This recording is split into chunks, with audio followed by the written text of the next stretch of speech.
Hello everyone. So in this video we will discuss the question number 25 of GATE 2011.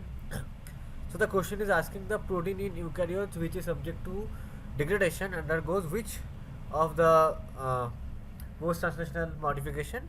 So one of them is phosphorylation, carboxylation, ubiquitination and methylation. So among these which one is the true, we will see.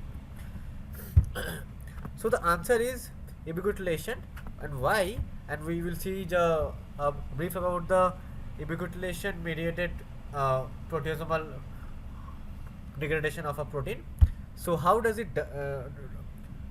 take place? So in this case we can see that two proteins E1, E2 and E3, they will take part in ubiquitination of a target protein, right? So how does it happen? First E1 will react with ATP and it will be conjugated with ubiquitin at its with a cysteine residue, right? Because this carbonyl group C atom is electron deficient, so and this sulfur has a lone pair of electrons, so it will donate the electron to here, to this carbon, and they will make this covalent bond. This is E1 ubiquitin conjugate.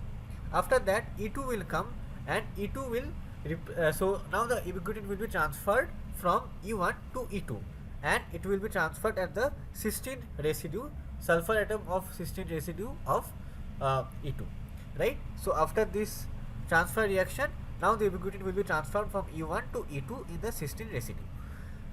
Next step, E3 ubiquitin ligase will come and E3 will bind to E2, which is actually modified by ubiquitination, and E3 will bind to a target protein, right? So now E3 ubiquitin ligase will facilitate the transfer of ubiquitin moiety from the E2 to this target protein. Generally, the lysine residue of a target protein is known to be modified by ubiquitination. So after this reaction, the ubiquitin moiety will be transferred from E2 to target protein.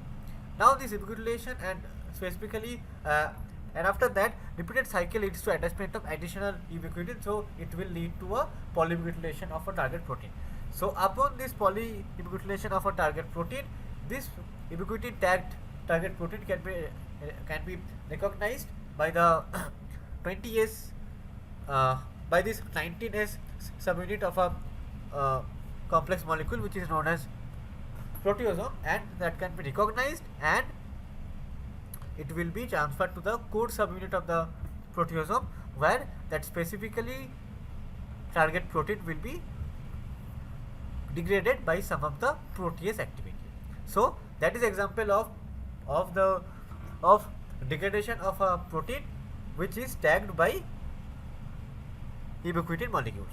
So the ubiquitination will be the post-translational modification which will facilitate or which is subjected to the degradation of the protein.